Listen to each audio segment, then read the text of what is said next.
रहेंगे तो योगी आदित्यनाथ की सरकार उत्तर प्रदेश परिवहन निगम के निजीकरण की बात कर रही है। इससे परिवहन निगम के कर्मचारियों के भविष्य पर तलवार लटक रही है और कर्मचारियों की अन्य मांगे भी थी, जिसको लेकर कर्मी लंबे समय से जूझ रहे थे और लगातार पत्राचार्य भी किया गया। संगठन के द्वारा शासन प्रशासन को अवगत भी कराया गया, लेकिन किसी भी समस्या का अभी तक हल नहीं हो पाया। खैर, उत्तर प्रदेश राज्य सड़क परिवहन निगम में तैनात करीब 55,000 कार्मिकों के भविष्य को सुरक्षित करने के लिए मुहिम शुरू की गई है। सेंट्रल रीजनल वर्कशॉप कर्मचारी संघ के महामंत्री जसवंत सिंह ने परिवहन निगम और निगम कार्मिकों के भविष्य के खिलाफ जो कार्रवाई चल रही है और उन्हें निजीकरण में धकेला जा रहा है, परिवहन निगम के अस्तित्व को मिटाने, निजीकरण को 100% तक ले जाने और परिवहन निगम के 55,000 कार्मिकों के भविष्य को समाप्त करने की साजिश जो निगम प्रबंधन और शासन की है, उसके विरुद्ध संगठन द्वारा कर्मचारियों के आक्रोश को देखते हुए जागरूकता अभियान के तहत हरदोई क्षेत्र में महामंत्री जसवंत सिंह ने जन जागरण का प्रोग्राम किया और सभी से अपील की है कि होने वाले निजीकरण को बढ़ावा दे रही है परिवहन निगम की नीतियों के खिलाफ उत्तर प्रदेश राज्य सड़क परिवहन निगम का प्रत्येक कर्मचारी आक्रोशित है और संघर्ष करने के लिए भी तैयार है। ऐसे में ये भी देखा गया है कि अगर शासन प्रशासन इन सारी चीजों से भी नहीं मानती है तो एक भारी धरना प्रदर्शन करने के लिए कर्मचारी बाध्य होंगे और इस पर जसवंत सिंह ने अपने एक वीडियो भी जारी की है। क्या है उस वीडियो में, आप भी देखिए।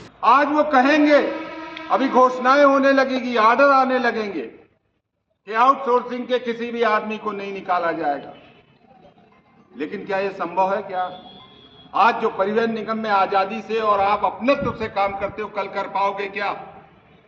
तो ऐसी स्थिति में इस परिवहन निगम को बर्बाद करने वालों को हमको जवाब देना है, चाहे वो शासन के लोग हो, सरकार के लोग हो, चाहे निगम प्रबंधन के लोग हो, चाहे कोई और अपने बीच का आदमी हो, उसको मुंह तोड़ जवाब देना है। और इसी नारे के साथ कि हम सब एक हैं, हम सब एक हैं, ये आंदोलन तो चल रहा है।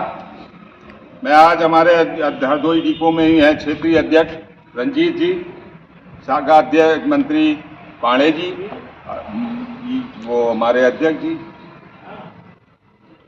1 तारीख को अगर इस आदेश का पालन कराने के लिए कोई कार्रवाई होती है तो ये डिपो उसी दिन बंद होगा और उस दिन के बाद से खुलेगा नहीं। आप लोग सहमत हैं? उसी दिन बंद होगा। वैसे हमारा दिसंबर 15 के बाद पूर्ण प्रदेश का कार्य बहिष्कार करना है। जब हमारे 80% हमारा अगर शरीर के हिसाब से देखा जाए कि निजीकरण हो गया, हटा दिया गया, तो हमारे दोनों हाथ पांव चलेंगे। और अगर इसी तरीके से होता रहा तो हम इस केवल धड़ को लिए हुए वही मलमूत्र करते रहेंगे, वही लेटते रहेंगे, परिवहन निगम को बर्बाद करेंगे। मैं आप लोगों को बता देना चाहता हूं, चाहे माननीय मंत्री जी हो, चाहे एमडी साहब हो, या और भी तमाम सरकारों के मंत्री रहे हों या सरकारों के मुखिया रहे हों, मैं पूछना चाहता हूं, जून 1972 के बाद परिवहन निगम के कर्मचारियों को क्या एक दिन का भी वेतन सरकार के द्वारा मिला गया है क्या?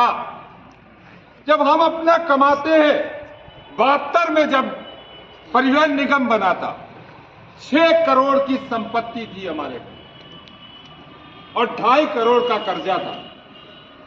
आज की स्थिति क्या है? सरकार की मदद के बिना आज हमारी अचल संपत्ति 10,000 करोड़ से ज्यादा की है। सरकार को सैकड़ों हजारों करोड़ रुपया हम टैक्स के रूप में दे चुके हैं। हमको सरकार ने वेतन के लिए 1 रुपया नहीं दिया। कभी कभी सरकारें आते हैं, माननीय मुख्यमंत्री जी का धन्यवाद करते हैं कि इन्होंने 1500 करोड़ रुपया हमको दिया, लेकिन उसका मतलब यह नहीं है कि 1500 करोड़ देने के बाद हमारे लोगों का प्राइवेटाइजेशन करोगे, परिवहन निगम को बेचने की साजिश होगी तो हम इसका विरोध करेंगे।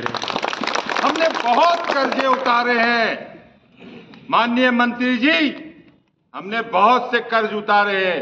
हम मंडल कमीशन के आंदोलन में हमारी 70% गाड़ियां जला दी गई थी और तोड़ दी गई थी।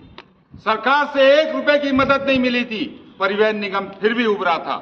और अगर ये है शर्त कि हमने 1500 करोड़ दिया है तो हम दुगने रेट में वर्कशॉपों का निजीकरण करेंगे, तो होने नहीं देंगे। 1500 करोड़ चाहेंगे तो हम अपना चंदा करके 1500 करोड़ रुपया कमा करके उनको देंगे, लेकिन परिवहन निगम के अस्तित्व के साथ खिलवाड़ करने के वाले के साथ हम उसी तरीके से, उसी नारे के साथ कि हम एक है तभी सेफ है, एक रहेंगे तो नेक रहेंगे। धन्यवाद मित्रों, आप लोगों ने समय दिया।